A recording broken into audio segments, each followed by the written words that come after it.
sure. We actually haven't even been able to get information from anyone associated with the fire department. That's just how crazy that it has been.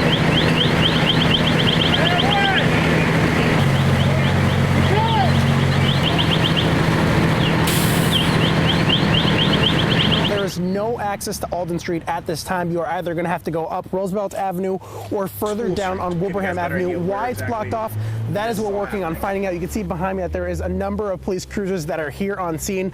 And if we could zoom in to Alden Street, you could actually see that there's a car in the middle of the street. We're unsure of the involvement here, but I can tell you that there is no accessing Springfield College between Middlesex Street and Wilbraham Avenue. And we did reach out to a spokesperson for the college, and they tell us that this is not an active shooter situation and that they are not on lockdown and that there is no threat to students at this time. But again, Chris, this is a breaking situation, and we are working on finding out more details as they become available. We have reached out to spokesperson Ryan Walsh, but at this time, we have not yet heard back. In Springfield, James Villalobos, Western Mass News. The town just beyond Hampden County to our west has opened a shelter for anyone in the area. We are now, and as you said, Chris, happy to report that she will finally be reunited with her family after what police are calling a life or death situation. Car was dark, at least 5% tint. When I seen it, I knew it was the car. Hard. I just quickly asked her, where's Elizabeth, where's Charlotte? And found out Charlotte was supposed to be home. And Dad was on his way because she hadn't called in. And I couldn't say anything at that point but hand the phone to the detective because I just broke down.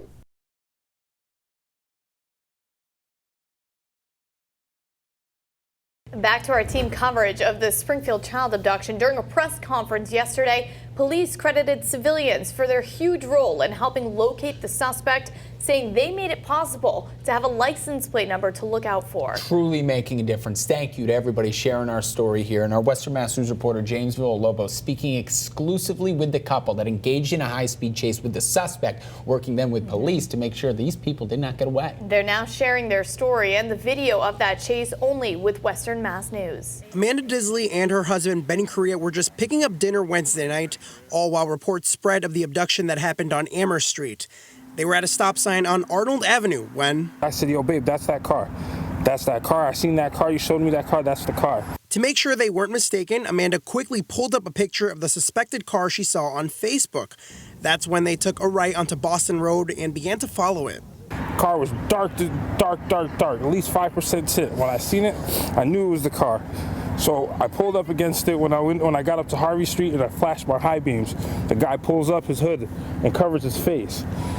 Started to dart up Harvey Street, and I darted right behind him.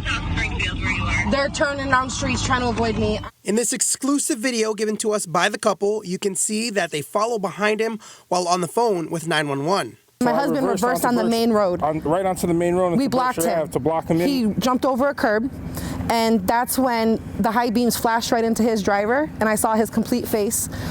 He threw the hood back over his face, and I saw someone in the back seat pushing someone down. And that's when we were like, it's him, it's him, it's him. No, this is a blue Honda Civic, and they're doing 100 miles an hour right now. When he noticed that we were really chasing him when he did all the side streets, he just started blowing through every single red light, and my husband blew through every single red light with him.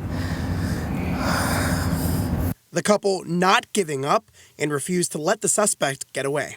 He just blew through a red light. He's blowing through red lights. He's blowing through red lights. Amanda and Benny never expecting to be in that position with their own 5 kids in the car, but they knew that in the one they were chasing, it was possibly life or death for another child.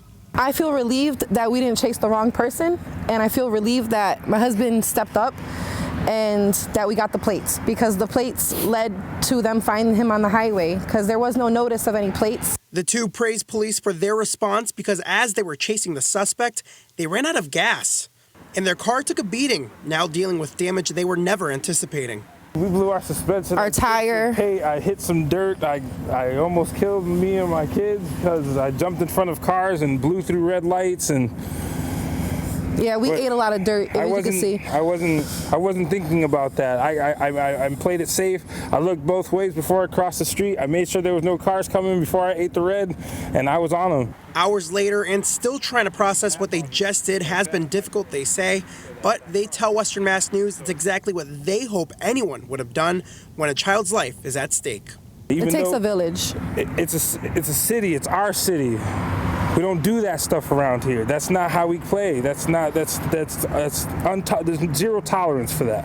While yes, their car is now damaged, they say that's nothing considering the role they played in making sure 11-year-old Charlotte is back home with her family, safe. There's still good people in the world. Not all people are bad. Just play it safe and make sure you watch yourself at all times. The world is not what it used to be. James Villalobos, Western Mass News.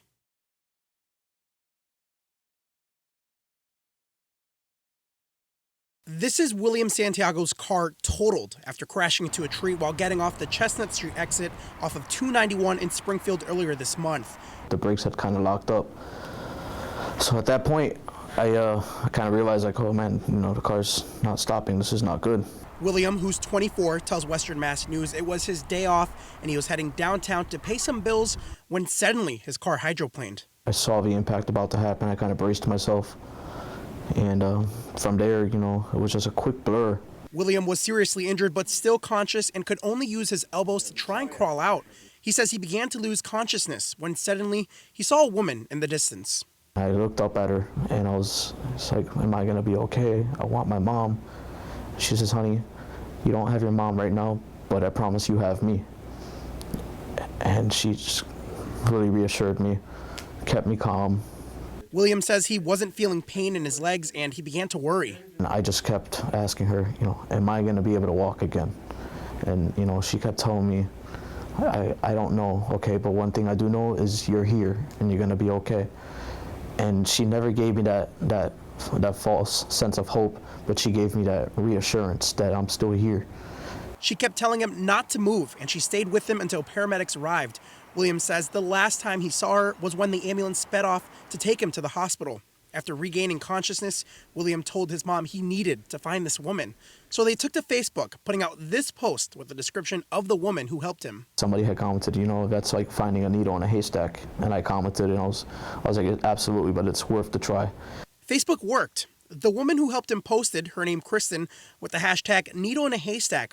2 days after the crash, Kristen and William met in his hospital room. I bought her a heart necklace. It says "Forever My Hero," and then it's like a heart a locket, and on the other side of it, it has the date of the accident, and it has my initials, WS. As he continues to recover from the physical injuries from the crash, Will says he's also struggling emotionally. One night, he says he was having a nightmare and flashbacks of the crash. He woke up in a sweat and started writing what began as a poem. He turned it into a song, which details not only the crash and his hero, but how he was in a bad place in life before it. Anybody having a bad day, questioning, why things happening, can look at that video and look at that and hear that song and know that, to trust in your faith. There's a reason everything happens. And now with Kristen becoming a member of his family, he says he really wants her to know. You're my hero. Nobody stopped. Nobody stopped, James. People dialed 911. People were recording me. I couldn't believe it. But here comes this woman come running full speed at me, takes me right into her arms, telling me, I'm not your mom, but I'm here for you. And it was just the most amazing thing ever, and that woman is my hero. I don't care what she says. To this day, she will always be my hero. To the day I die, she's going to be my hero.